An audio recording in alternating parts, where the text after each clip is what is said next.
नमस्कार, आप सभी का स्वागत करती हूं भारत 24 पर। मैं हूं आपके साथ पूर्णिमा मिश्रा और वक्त है इंडिया स्टोरी का।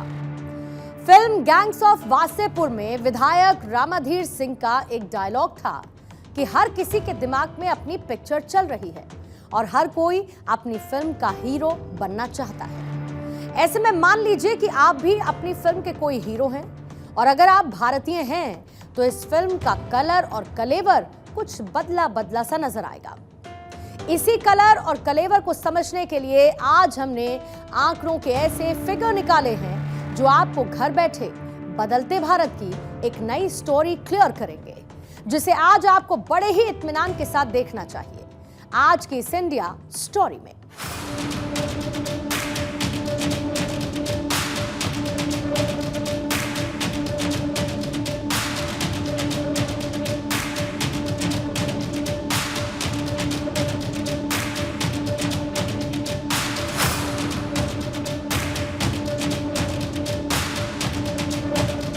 इंडिया स्टोरी में हमारी एक कोशिश रहती है कि अगर एक बच्चा, महिला और बुजुर्ग माता पिता एक साथ बैठकर भी टीवी देख रहे हों तो हमारी बात को आसानी से समझ सके। और ऐसे में जो पिक्चर वाली बात हमने कही उसका मतलब अब आपको समझा देते हैं। मेरे साथ स्क्रीन पर आपको इस वक्त दो तस्वीरें दिख रही होंगी और इन दोनों ही तस्वीरों में दो फिल्में हैं, लेकिन कहानी एक है। मतलब दोनों ही फिल्मों में सब कुछ एक जैसा ही है। पहली पिक्चर का नाम है नदिया के पार और दूसरी पिक्चर का नाम है हम आपके हैं कौन। और इनमें जो अंतर है वो है लाइफस्टाइल का। पहली पिक्चर में हीरो अपनी भाभी की बहन को उनके घर से लाने के लिए बैलगाड़ी से जाते हैं, तो दूसरी पिक्चर में हीरो अपनी भाभी की बहन को घर से लाने के लिए खुली जीप से यानी कि ओपन जीप से पहुंचते हैं। पहली पिक्चर में हीरो धोती कुर्ता पहने हुए आपको नजर आएंगे, चिट्ठियां भेजी जाती हैं, और दूसरी पिक्चर में हीरो कोट पैंट शर्ट पहनते हैं, मोबाइल फोन पर बात करते हैं। ये एक सांकेतिक उदाहरण है, यानी कि इंडिकेटिव एग्जाम्पल। एक पुराना भारत है जो कि दुनिया से जुदा जुदा सा है। कंप्यूटर को देखना एक बड़ी आबादी का सपना है। अमेरिका की ऊंची इमारतें उसे दूसरी दुनिया का एहसास कराती हैं, लेकिन सड़क पर चलती हुई कार और आसमान में उड़ते हुए हवाई जहाज को देखकर आंखों की पुतलियां बड़ी कर लेने वाला भारत अब बदल चुका है। नया भारत गगनचुंबी इमारतों में बैठकर फ्लाइट का टिकट बुक कर रहा है। मैंने ये लाइन भारत में आए मैक्सिमम या फिर यूं कहूं कि ड्रास्टिक बदलाव को लेकर कही है। और वहीं अगर एवरेज बदलावों की आप बात करेंगे तो इसमें सभी भारतवासी खुद को जुड़ा हुआ महसूस करेंगे, क्योंकि अब मैं आपको आपके ही देश से मिलवाने जा रही हूं। टीवी न्यूज की अगर भाषा में कहूं तो एक सुपरफास्ट स्टाइल में नए भारत को से आपका परिचय कराने जा रही हूं। चिट्ठी, पोस्ट कार्ड, न्यू ईयर पर ग्रीटिंग कार्ड भेजने वाले भारत का स्टाइल अब बदल चुका है। आज भारत में सिर्फ 2% लोग ही लैंडलाइन फोन का इस्तेमाल करते हैं और इस समय भारत की 95% आबादी के पास अपना खुद का मोबाइल फोन है। भारत के 8% लोगों के पास आज खुद की कार है और भारत के 54% लोग आज टू व्हीलर का इस्तेमाल करते हैं। इस लाइन को आप इस तरीके से समझिए कि आज से 15-20 साल पहले एक कार होना एक सपना हुआ करता था, जिसे सिर्फ 1% अमीर लोगों के लिए माना जाता था। लेकिन अब भारत में सड़क पर ही नहीं बल्कि हर गली में आपको कार जरूर नजर आ जाएगी। आप अपने देश को इन आंकड़ों के जरिए समझ सकते हैं और ये आंकड़े नेशनल फैमिली हेल्थ सर्वे के हैं, जो ये बताते हैं कि अब भारत में मोबाइल फोन से पूरी तरह से लैंडलाइन फोन्स की जगह ले ली है। अब 95% लोग मोबाइल फोन्स का ही इस्तेमाल करते हैं और इनमें से भी 75 करोड़ लोग ऐसे हैं जिनके पास स्मार्टफोन्स हैं, यानी कि भारत के हर 10 में से 6 लोगों के पास आज स्मार्टफोन उपलब्ध है। एक अनुमान के मुताबिक साल 2026 तक भारत में 100 करोड़ लोगों के पास स्मार्टफोन होगा। इस आंकड़े से यह भी पता चलता है कि स्मार्टफोन भारतीयों के लिए पहली प्राथमिकता है और इस प्राथमिकता ने भारतीयों के बीच कंप्यूटर की लोकप्रियता को लगभग खत्म कर दिया है। यानी कि आपका स्मार्टफोन ही अब आपका कंप्यूटर बन चुका है और इसकी वजह से लोग कंप्यूटर बहुत ही कम खरीदते हैं। साल 2005 में शहरों के 8% लोगों के पास अपना कंप्यूटर था, जबकि गांव में यह आंकड़ा 0.6% का था। लेकिन साल 2020 आया और शहरों में कंप्यूटर का इस्तेमाल करने वालों की संख्या हो गई करीब 20% और गांव में आज भी सिर्फ 4.5% लोग ही कंप्यूटर का इस्तेमाल करते हैं। यानी कि 15 सालों में कंप्यूटर का इस्तेमाल करने वालों की संख्या देश में सिर्फ 9% बढ़ी है और ये सब स्मार्टफोन्स आने की वजह से हुआ। मतलब ये कि लोगों ने स्मार्टफोन खरीद लिए तो अब उन्हें कंप्यूटर की खास जरूरत महसूस ही नहीं होती है। भारत के 26% घरों में अब एयर कंडीशनर का इस्तेमाल होता है। 90% घरों में अब बिजली का पंखा चलता है। गांव और शहर अलग अलग आप इसको बाइफर्केट करके देखेंगे तो शहरों में 40% परिवारों के पास एयर कंडीशनर या फिर कूलर है, तो गांव में 16% परिवार ऐसे हैं जिनके पास एयर कंडीशनर या फिर कूलर है। ध्यान रखिए, एक वक्त ऐसा भी था जब भारत में मैक्सिमम लोग रात होते ही छत को पानी से ठंडा करने लगते थे, फिर छत पर ही पूरा परिवार सोया करता था। जहां पर हवा चलती है तो ठीक है, नहीं तो परिवार का कोई सदस्य पूरी की पूरी रात हाथ से पंखा किया करता था। लेकिन अब आपको यह तस्वीर देखने को ना के बराबर ही मिल पाएगी। साल 2005 में सिर्फ 6% घरों में रेफ्रिजरेटर हुआ करता था, लेकिन साल 2022 आते आते तक देश के शहरों में 64% परिवारों के पास अब रेफ्रिजरेटर आ चुका है। मिट्टी का मटका जिसमें पानी ठंडा करके पीने वाले भारत के गांव में भी 25% परिवार ऐसे हैं जिनके पास अब रेफ्रिजरेटर है। इसके साथ ही भारत के शहरों में इस समय 60% परिवारों के पास कम से कम एक वाहन तो है और गांव के लिए यह आंकड़ा 44% का है, 44% का है। यानी कि बड़े ही इत्मीनान से या फिर यूं कहूं कि बड़े ही कूल तरीके से भारत बदल रहा है। लेकिन यहां पर भारत की डेवलपमेंट डिपोट का कूलेंट साल 2020 और 21 में उस वक्त कम हुआ जब कोविड महामारी ने पूरी दुनिया के हेल्थ केयर सिस्टम को फैक्ट चेक करने की कगार पर लाकर खड़ा कर दिया। करोड़ों लोग इसकी जद में आए, लाखों लोगों की मौत हुई और इसी बीच दुनिया थम सी गई। हम थोड़ा सा रुक गए, लेकिन वहां से जब हम चले तो रेयर व्यू मिरर में हमने क्या देखा? हमने देखा कि कैसे हम महामारी में विक्टिम नहीं बल्कि विजेता बने। हमने खुद को संभाला, दूसरे देशों को भी संभाला। हमने पूरी दुनिया में दवाइयां भिजवाई। दुनिया में अब भारत के विश्वगुरु बनने की चर्चा होने लगी। दूसरे देश हमारे प्रधानमंत्री को बॉस मानने लगे तो कुछ आदर में पैर छूते हुए भी दिखाई दिए। हमारे लोगों ने एक कैरिज्मेटिक बाउंस बैक किया। हमारे युवाओं ने अपने स्टार्टअप्स को शुरू किया, अपना कंटेंट बनाना शुरू किया। डिजिटल दुनिया में भारत सबसे आगे इसी के साथ निकला। अब इस बाउंस बैक की कहानी को समझने के लिए कई उदाहरण, कई एग्जाम्पल हो सकते हैं, लेकिन जो एग्जाम्पल्स आज हमने चुने हैं वो है भारतीय सिनेमा। क्योंकि अक्सर ये कहा जाता है कि भारतीय सिनेमा समाज का आईना है और ऐसे में सबसे पहले जिन्हें हम फ्लावर समझ रहे थे वो फायर निकले। मतलब साल 2020 और 2021 में 100 करोड़ की कमाई करने वाली टॉप 10 फिल्मों में से 6 फिल्में दक्षिण भारत की थीं। हिंदी फिल्मों के मुकाबले साउथ की फिल्मों ने 3 गुना ज्यादा कारोबार किया और इन फिल्मों को अब तक जहां 5 राज्यों की 4,441 स्क्रीन पर रिलीज किया जाता था, अब ये फिल्में देश भर की 9,422 स्क्रीन पर रिलीज होने लगी हैं। मतलब एक तरफ साउथ सिनेमा की पावर देश भर में देखने को मिल रही है, तो वहीं हिंदी सिनेमा भी पीछे नहीं। कोविड काल के बाद हिंदी सिनेमा ने भी कुछ ऐसे बाउंस बैक किया जिसके बॉक्स ऑफिस रिकॉर्ड अपने आप में खास है। कोविड काल खत्म होने के बाद साल 2022 हिंदी सिनेमा के लिए बेहद निराशाजनक रहा। बात यहां तक पहुंच गई, कहा जाने लगा कि अब हिंदी सिनेमा खत्म हो रहा है।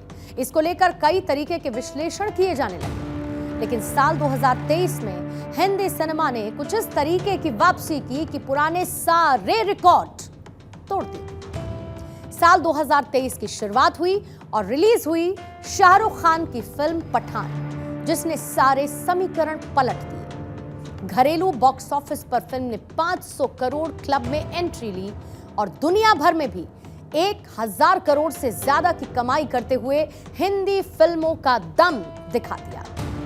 रिलीज हुई सनी देओल की फिल्म गदर 2, जिसने हर किसी को चौंकाते हुए 500 करोड़ क्लब में एंट्री की, तो उसके अगले ही महीने SRK की फिल्म जवान ने अपना ही रिकॉर्ड तोड़ते हुए 600 करोड़ के क्लब में एंट्री की। इस फिल्म ने भी दुनिया भर में 1000 करोड़ से ज्यादा की कमाई की है।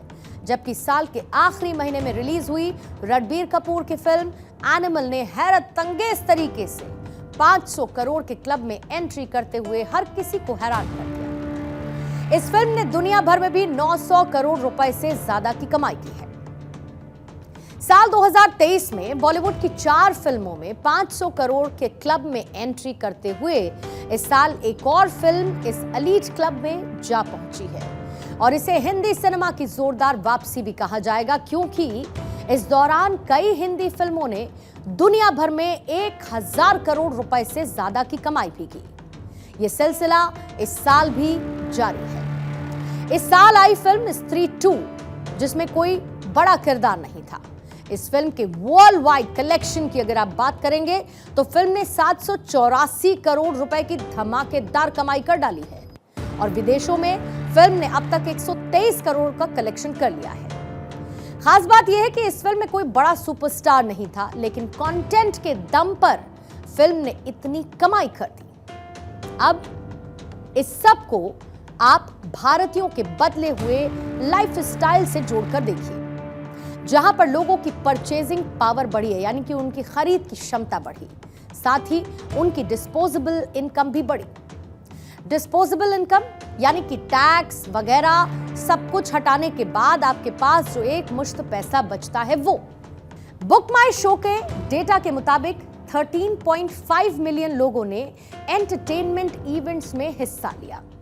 इंटरनेशनल इवेंट्स के लिए टिकट बुकिंग में 82% की तेजी दर्ज की गई। करीब 74% लोग आने वाली नई फिल्मों पर नजर रखते हैं और 3 दिन पहले ही एडवांस बुकिंग भी कर लेते हैं।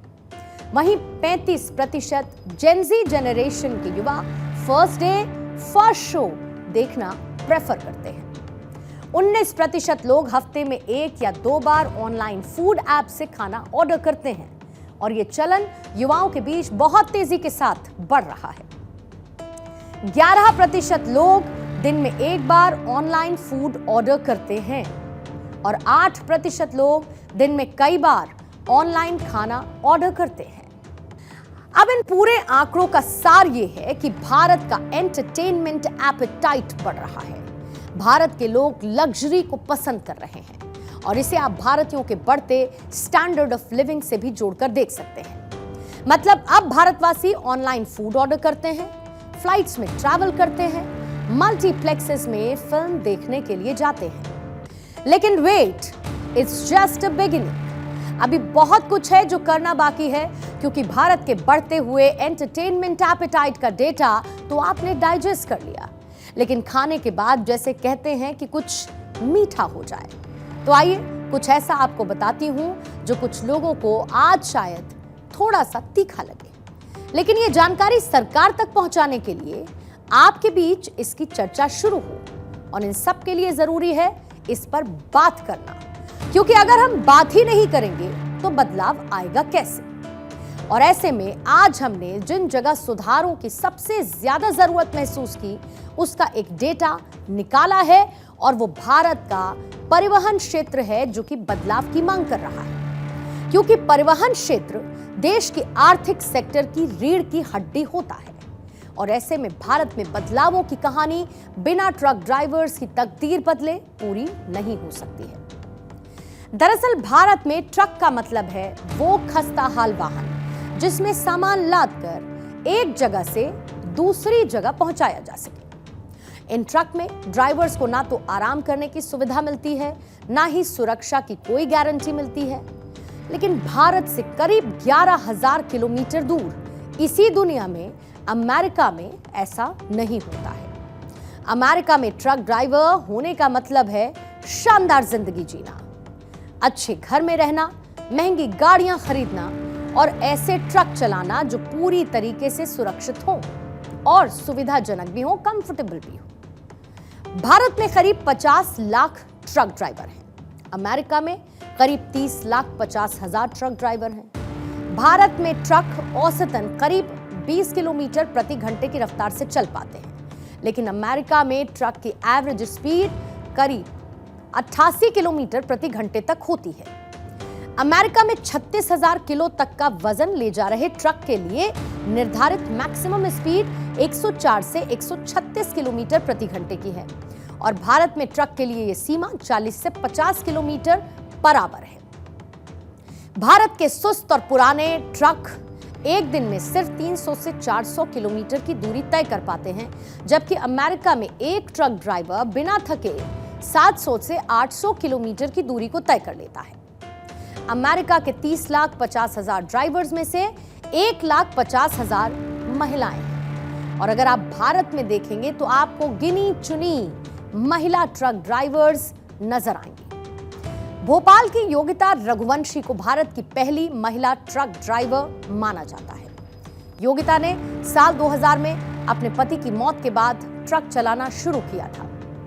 भारत में ट्रक ड्राइवर्स के लिए रेस्ट करने के लिए घंटे फिक्स नहीं है और ज्यादातर ट्रक ड्राइवर्स एक दिन में करीब 14 से 17 घंटे तक लगातार ट्रक चलाने के लिए मजबूर हैं। अमेरिका में ट्रक ड्राइवर्स के लिए 11 से 12 घंटे ट्रक चलाने के बाद 10 घंटे रेस्टिंग पीरियड है और ये कंपलसरी है। अमेरिका में ट्रक ड्राइवर्स को लॉग बुक में एंट्री करते हुए बाकायदा ये बताना होता है कि उन्होंने आज कितने घंटे ट्रक को ड्राइव किया, चलाया और कितने घंटे फिर आराम किया। जहां पर 10 घंटे का रेस्ट ना लेने पर इसे कानून का उल्लंघन माना जाता है। ऑस्ट्रेलिया में ट्रक ड्राइवर्स के लिए 5 घंटे की ड्राइविंग के बाद 15 मिनट का ब्रेक लेना कंपलसरी है और एक ट्रक ड्राइवर को हफ्ते में एक दिन पूरे 24 घंटे के लिए अपने ट्रक से दूर रहना होता है, यानी कि उसे एक दिन बिना ड्राइविंग के छुट्टी लेकर बिताना जरूरी है। ठीक इसी तरीके से कनाडा में कोई भी ट्रक ड्राइवर 13 घंटे की लगातार ड्राइविंग करने के बाद इससे ज्यादा ड्राइविंग नहीं कर सकता है। कनाडा का कानून यह कहता है कि ट्रक ड्राइवर्स के लिए ड्राइविंग के बाद 8 घंटे की नींद लेना जरूरी है। यूरोपियन यूनियन में ट्रक ड्राइवर्स को एक दिन में सिर्फ 9 घंटे तक ट्रक चलाने की परमिशन दी जाती है और इसके लिए उनकी डिजिटल मॉनिटरिंग भी होती है। अमेरिका में ट्रक ड्राइवर्स के लिए अपना जीवन बीमा करवाना जरूरी होता है, यानी कि कंपलसरी होता है। सड़क दुर्घटना में मौत होने पर एक ट्रक ड्राइवर को करीब 6 करोड़ रुपए का मुआवजा मिलता है, जबकि भारत में ऐसा नहीं है। यहां पर ट्रक ड्राइवर अपनी जान जोखिम में डालकर ही सफर पर निकलते हैं और किसी भी दुर्घटना के लिए पूरी जिम्मेदारी ट्रक ड्राइवर की ही मानी जाती है। अमेरिका में ट्रक ड्राइविंग के पेशे को काफी रिस्पेक्टफुली ट्रीट किया जाता है और वहां के ट्रक ड्राइवर्स की सुविधा का खास ख्याल भी रखा जाता है, जबकि हमारे देश भारत में ऐसा नहीं होता। आपने भी ऐसा नहीं होते हुए देखा होगा और अगर मैं सीधे सीधे कहूं तो हमारे देश में ट्रक ड्राइवर के हित के बारे में किसी ने ठीक से सोचा भी नहीं है। जिस वक्त आप इंडिया स्टोरी का ये कार्यक्रम देख रहे हैं, इस समय भी देश के लाखों ट्रक ड्राइवर सड़कों पर होंगे। कुछ ऐसे भी होंगे जो किसी ढाबे पर खाना खा रहे होंगे या फिर आराम कर रहे होंगे। वैसे तो ट्रक ड्राइवर्स को टीवी देखने का मौका कम ही मिलता है, लेकिन अगर फिर भी वो फोन या फिर टीवी पर अगर इंडिया स्टोरी देख रहे हो तो हम उन्हें शुक्रिया कहना चाहते हैं। और अगर किसी ट्रक ड्राइवर के परिवार वाले इस रिपोर्ट को देख रहे हो तो हमारी ये रिपोर्ट आप आगे जरूर बढ़ाएं ताकि बदहाली का क्लच दबाकर बदलाव का गियर लगाया जा सके, क्योंकि भारत के 50 लाख ट्रक ड्राइवर्स भी भारत की अर्थव्यवस्था के हीरो हैं। और आज नए भारत में अगर एक वर्ग का स्टैंडर्ड ऑफ लिविंग बढ़ रहा है तो हमें यहां पर यह भी ख्याल रखना होगा कि हर वर्ग साथ मिलकर चले, साथ रहकर चले। देश बड़े बदलावों से गुजर रहा है, तो यहां पर यह भी ध्यान देना है कि कोई पीछे तो नहीं छूट रहा, क्योंकि अगर कोई भी पीछे छूटा तो देश पूरी तरीके से आगे नहीं बढ़ पाएगा। ये वो इम्बैलेंस होगा जिसे बैलेंस में लाना जरूरी है। अब आप ये भी देखिए कि इन सभी बातों को कम शब्दों में अगर मैं रखने की कोशिश करूं, तो जैसा कि प्रधानमंत्री नरेंद्र मोदी कहते हैं ना, सबका साथ, सबका विकास, सबका विश्वास। ये महज भाषण नहीं, बल्कि एक विजन है, एक आइडिया है, और शायद एक दिन भारत का भविष्य किसी एक जगह पर बैठकर जब इतिहास के पन्ने खंगालेगा तो क्या कहा जाएगा? What an incredible idea that was Sir Ji।